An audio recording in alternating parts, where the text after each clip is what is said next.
Today we're talking about the 10 biggest mistakes you could make when moving to Vancouver. I've been doing this for nearly 20 years, helping people move to Vancouver, and I've helped hundreds of families just like yours do exactly what you're looking to do. But I've seen so many people make these insane mistakes that have absolutely ruined their experience, and I don't want this to happen to you. So we're gonna start off with one of my most controversial takes, but honestly, these are all bangers that you absolutely need to pay attention to if you wanna have a successful move to Vancouver. I find so many people don't realize what they're getting into. You need to watch this video to make sure you know what you're doing. Let's get into it right now.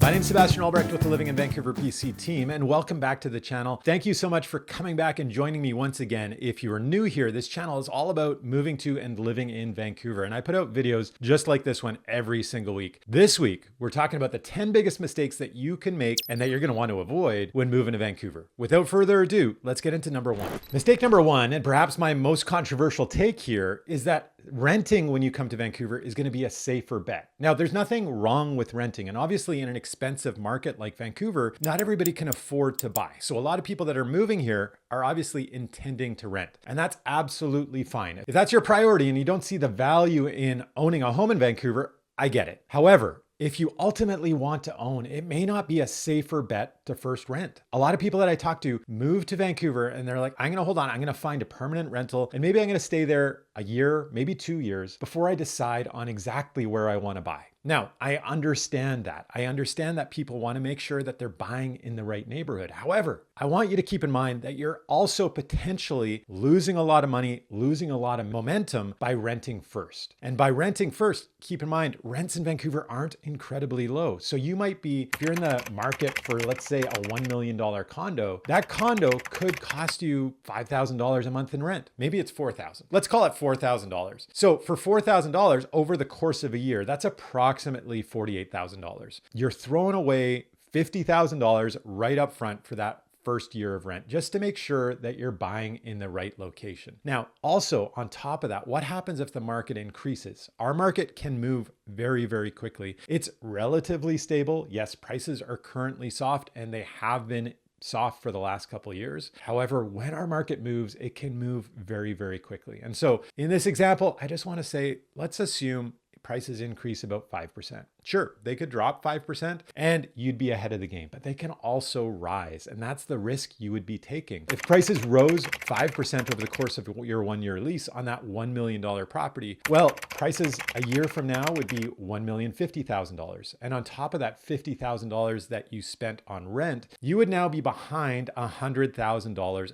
because you decided to rent first. So I just want to make sure that you have that in mind when you're choosing to rent first and you see that as the risk that it actually is. It might work out for you. It might do a lot of good, but you can also purchase first. I have a lot of clients that come to Vancouver and they make a couple visits to Vancouver. They talk to me and we can figure out exactly what the right neighborhood is for them and I can put them in the right home. That is something that I do all the time and I have a lot of happy clients that are doing that. However, I also have clients that have chosen to rent for a while, whether that is 6 months or a year or more, trying to figure out where the right place that they'd like to live is. And that is an absolutely solid decision. It's just that you are taking some big risks there. And I want to make sure that you're aware that renting first isn't necessarily the safe bet that you think it is. Another big mistake that I see people make is coming to Vancouver without a place to stay, having no plan. Now, that's not a smart idea when you're coming to a city like Vancouver. And so how do you transition to living in Vancouver? The thing that you need to know most importantly is that you can't rent from afar. You're not going to be able to rent a long-term rental in Vancouver while you're not in Vancouver. Any landlord in Vancouver is going to be afraid that you're scamming them. They want to see you face to face. They want to shake your hand. And our rental market, despite being relatively soft at the moment, is strong enough that most landlords don't need to make that compromise. They want to see you. They want to shake your hand. They want to look you in the eye when they're renting to you. So what do? When you move here, what I'd suggest is in the immediate term, perhaps find a hotel or a short-term Airbnb. Those are two options that you can do from a distance. You can book a hotel for a week, maybe 2 weeks, and then you can transition maybe into a short-term Airbnb Airbnb. Do that for a month, maybe 2 months, perhaps even 3 months. This would be a furnished rental. This would be secured. It would be insured. You can book it ahead of time and you can book it while you're not in Vancouver. And then during that period of time, you can go really hard at trying to purchase a home if you haven't done it before arriving here in Vancouver. Or, of course, you can also transition into a longer term rental. And those would be the options that I'd be looking at when I'm moving to Vancouver. You definitely don't want to be moving here without a plan of where you're going to live. The next mistake I see people make is being too Vancouver centric. Vancouver is just one small part of Metro Vancouver. We are just 110 square kilometers out of about 3,000 square kilometers in Metro Vancouver. And Metro Vancouver is the third largest metro area in Canada with well over 3 million people. But the city of Vancouver is, as I said, just 110 square kilometers, and we have just about 750,000 people in Vancouver. So you can see most people that come to Vancouver, most people that live in the Metro Vancouver area don't actually even live in the city of Vancouver. So don't be too obsessed with trying to fit yourself into Vancouver. You can live the Vancouver lifestyle in many of the municipalities that surround the city of Vancouver, places like North Vancouver, Burnaby, Richmond, or a little further afield, maybe Coquitlam, maybe Mission, maybe even Chilliwack. These are all areas that you can seriously consider when you're moving to Vancouver, and they're gonna all offer you something a little bit different. I have a lot of videos that explore this idea and the region in general. And so if you wanna think about some of the other parts of Vancouver that you might wanna live in, please do make sure that you're exploring my other videos. And I'm gonna post a link to a playlist up here that's gonna help you explore the region in general if you're just starting out. But the point that I wanna make is that you really do wanna consider the other parts of Vancouver. There are 22 municipalities that make up Metro Vancouver, not just the city of Vancouver. And it's a mistake, in my opinion, only to focus on Vancouver when you're thinking about moving to this region. You could really be missing out on your perfect home in the perfect area at the right price for you. The next mistake I think a lot of people are making is assuming that Vancouver is just too expensive. To be honest, I kind of feel that this is a rumor that Vancouverites put out there, along with how bad our weather is, to prevent people from moving here. But you need to dig a little deeper. Yes, this is an expensive city, but as I said in the last point, you don't just have to focus on Vancouver. And Vancouver at its very center is essentially the most expensive real estate that you're going to find in the region. But the further you go afield outside of the city of Vancouver, the cheaper and the more affordable the price points are going to be around real estate, whether you're owning or renting. And this can be a massive price difference. You can find real estate in the Metro Vancouver area that is well under 50% of what it's going to be at the very core of Vancouver. You could find a $5 million house on the west side of Vancouver, and the equivalent out further afield, further into the suburbs, might be $1.1 million.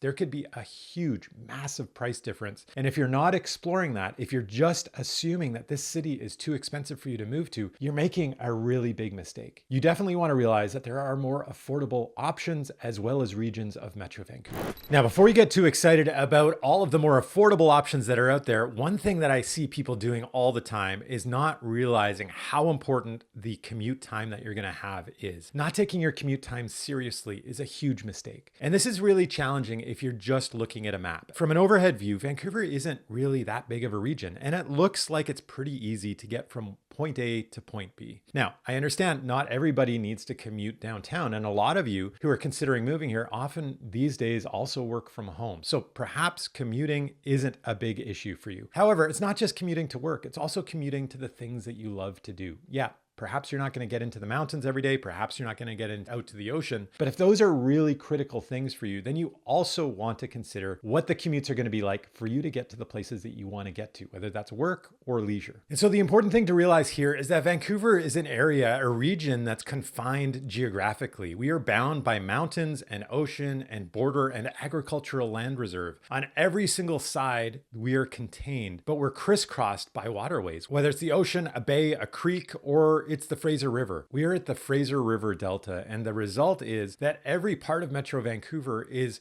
separated by waterways. And in order to cross those waterways, we have roughly about 25 bridges and a couple of tunnels. And as a result, those are all congestion points. It can make getting from point A to point B that looks from a bird's eye view to be really close together incredibly difficult and incredibly challenging. And those commutes can be entirely out of your control. If an accident happens or there's construction underway, it can make your commute a nightmare. And that's something that you really need to understand when you're considering moving a little further out. So I did stress this idea that you don't necessarily need to live in Vancouver, that you should be considering some outlying areas, but you don't want to ignore the impact of your commute. And it's not just the cost of the commute, but it's also the amount of time you're spending in your commute. And there's so many studies these days saying that people that have longer commutes live less happy lives. You're going to be happier living closer to where you have fun and where you work. Spending less time commuting is better for your health. So those are all things to keep in mind when you're moving here. It's a real mistake not to consider the impacts of the commute that you're likely to have. But how do you figure that out? Well, Google Maps is a great place to start. You can put in 2 different locations and see how long it's going to take you at different times of day. That really helps. But there's also another app that I've discovered that I encourage all of my clients to use, and that app is called Travel Time. This is an app that shows you exactly what kind of commutes you can expect from a specific location. I love this app. I spend a lot of time looking at it when I'm helping clients who are really focused on commute times and they're not really sure of exactly where they want to be. I highly recommend using both of those apps. But again, be sure that you're considering your commute time when you're thinking about where you want to live in Metro Vancouver. The next biggest mistake that I see people making is focusing too much on price and not actually on value. And this is a struggle I find a lot with clients. Most people, understandably, are absolutely focused on the bottom line, and all they see is the exact monthly payment that they're spending every month. The problem is there can be a lot of hidden expenses when it comes to home ownership. You might be buying a home that is in the wrong area, and as a result, you have this crazy commute that costs you a lot of your happiness, and it costs you a lot of money to make that commute. And that's something that sometimes people don't take into account. But there's also deferred maintenance that you could have, whether it's a house, a condo, or a townhouse, whatever type of home ownership you're looking at. Those types of homes can all have crazy deferred maintenance, and you can get in a lot of trouble. Let's say that you're buying a house that requires a brand new roof or requires all new windows, or maybe the foundation has issues and you need to replace that foundation. You want to be aware of all of those things when you're purchasing a home and not get swayed just by the price point that you see. You want the best possible value. You want to buy the best possible home in the neighborhood that has the most appeal for you. And that is not always the cheapest option. Sometimes you need to pay a little bit. And so often I am encouraging clients to consider properties that perhaps are a little smaller. Maybe the square footage isn't exactly where they want to be, but the quality of the property is considerably higher. And that is the truth of moving to Vancouver, is that quite often people are buying smaller homes. The closer you're going to be into the center of the city, the more likely you're living in a smaller home than you're probably living already at home, or that you would be in some of the suburbs around Vancouver. And that's a sacrifice that people who are deciding that they want the value of living in Vancouver at the center of the city, that's a trade-off that a lot of people are willing to make. And if you're not, then perhaps the trade-off for you would be, let's move out a little further. And there we can find better value in the quality of home at a more reasonable price point. Perhaps. But these are all questions that we can explore together when you're ready to find your home in Vancouver. And of course, as you know, I'm a real estate agent that has helped hundreds of families settle in Vancouver, find the right neighborhood, and find the right home over my nearly 20 years in this business. And I can help you and your family as well. My contact information is right there on the screen. Be sure to reach out anytime, whenever you're ready. The next mistake I see people making is feeling like a house is their only option. The reality is, in Vancouver, houses can be out of reach in terms of price for many people. This is a market where an average house might cost about $2.5 million. Of course, there, as we discussed, are less expensive parts and regions of Metro Vancouver. But if you're focused on one of the more expensive regions, perhaps owning a house isn't in the cards, and that's okay. This is a market where more than 50% of all sales are actually alternative forms of housing. They're condos, they're townhouses, and they're duplexes. And these are all less expensive options than houses. The reason that houses are so expensive is because of the most expensive asset, which is land. This is a place where land is incredibly expensive. And so if you're trying to find a more affordable option, if your budget doesn't allow for the price point of houses, you can legitimately consider alternatives. Even as a family, there are many families that live in smaller homes, in more affordable homes. And those are all legitimate options. There are great family neighborhoods that have fantastic condos, that have fantastic townhouses and duplexes. In fact, near where I live, which I personally consider one of the best family family neighborhoods in the city, in the Main Street corridor of Vancouver, there are a lot of families living in condos and a lot of families living in townhouses. And that allows them to live in a really nice family neighborhood instead of going way out into the suburbs and spending a lot of time commuting. So those families have realized that the value for them is in the city. They give up the idea of house ownership in order to stay closer into the city. And of course, the people who don't see that value, they've moved off into the outer suburbs and they're living happily their own lives in houses a little bit further out rather than at the city center. But the thing that I want to drive home here is that you don't have to own a house. And most people in Vancouver actually not only don't own them necessarily, but they don't live in them at all. A lot of people, well over 50% of our population, actually don't live in houses, and you don't have to either. The next mistake I see people making is thinking that you need a car to live in Vancouver. The reality is you can not only survive in the city, but you can actually thrive in this region without a car. Yes, it's going to be a little more feasible at the core of the city in the most densely populated areas, but all of the options, the alternative options to driving are improving throughout the Metro Vancouver area. So you can not only live in downtown Vancouver without a car, which is a little more obvious. You can live on Main Street in Mount Pleasant on Commercial Drive, but you can also look at North Vancouver. You could look at Brentwood or Metrotown in Burnaby or Coquitlam Town Centre or Surrey City Centre. These are all areas where you could really legitimately live without owning a car, predominantly because of how good our transit system is, and especially the SkyTrain. If you're on the SkyTrain route, personally, I would happily live without a car. However, I do have 4 little kids, and I am a real estate agent that is moving around this city all the time. I do think if you have kids, it's going to be a little more challenging, but I do know families that live in Vancouver that don't have a car or that don't typically rely on their car, and they rely a lot more on alternative forms of transportation. It's not just transit, it's going to be things like car shares, bike shares, scooter shares. We have a great cycling network. We also have Uber and Lyft, and of course all the taxis. And the other thing is, as I've mentioned, Vancouver is a relatively small city. It's a relatively walkable city. So a lot of people also just walk, and depending on where you choose to live, my first condo as an example was within a 10-minute walk of where I work.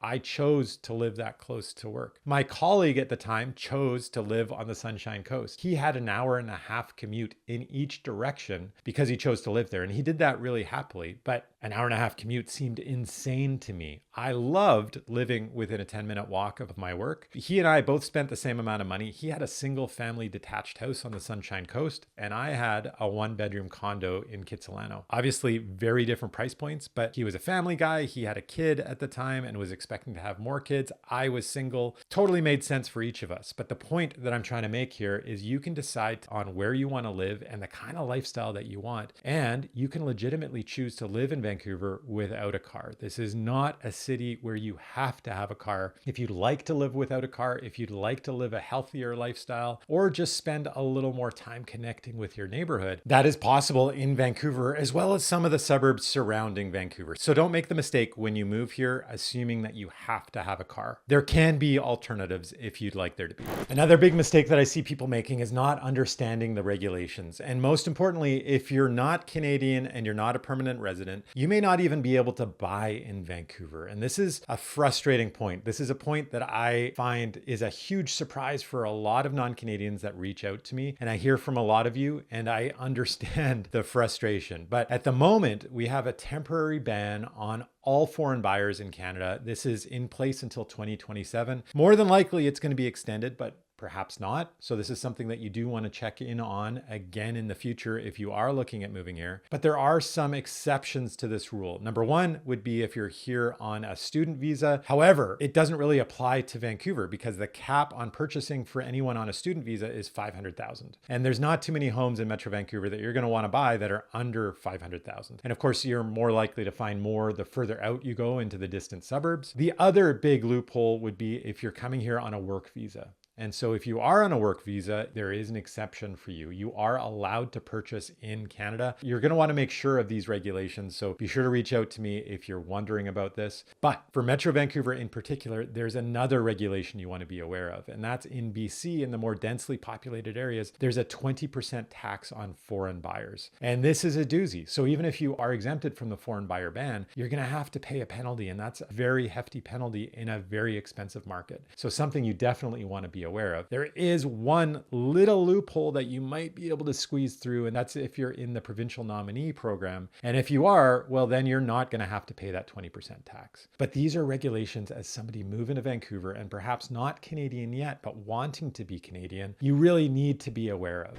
Perhaps the biggest mistake I see people making is focusing on trying to find the perfect home. Over the course of my career, I've run into a lot of people. They're just trying to find the needle in the haystack. And more often than not, those people never find that property, and essentially they're renters forever. If they had just compromised a little bit 5 years ago, 10 years ago, 20 years ago, they'd have done so well financially. It's insane. And they missed out on that opportunity just trying to find that absolutely perfect house. In my experience, that home doesn't exist. And perhaps to some degree, this is true of every single market. But honestly, I think it's more true of Vancouver than most. This is a market that requires compromise. And so it's really, really important that you understand your wants and your needs. But these things should be organic to some degree. So you might start out with these requirements, but as you move forward with the search of your home, perhaps you realize that some of these requirements aren't going to happen for you. As an example, trying to find a waterfront condo in Vancouver. Over the course of your exploration, as we search together, perhaps we discover that in your price range and in the area and the building that you want, this isn't feasible within your budget.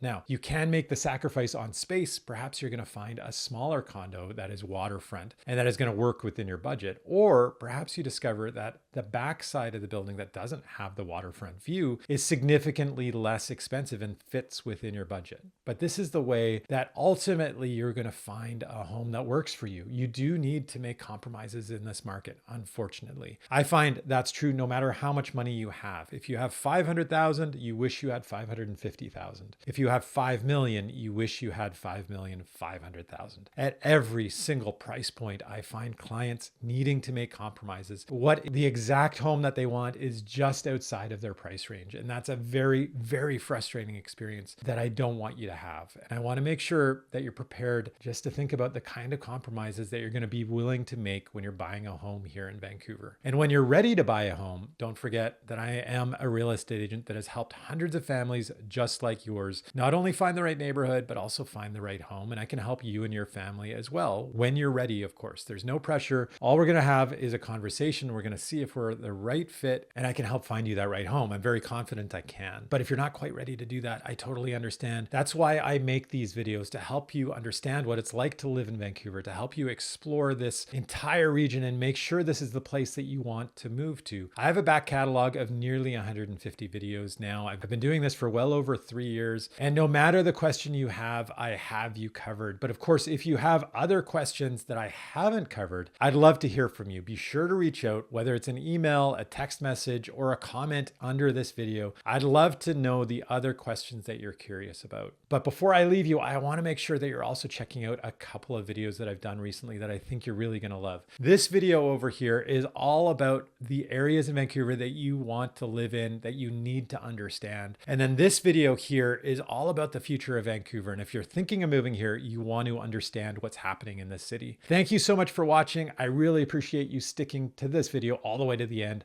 I'll see you next week.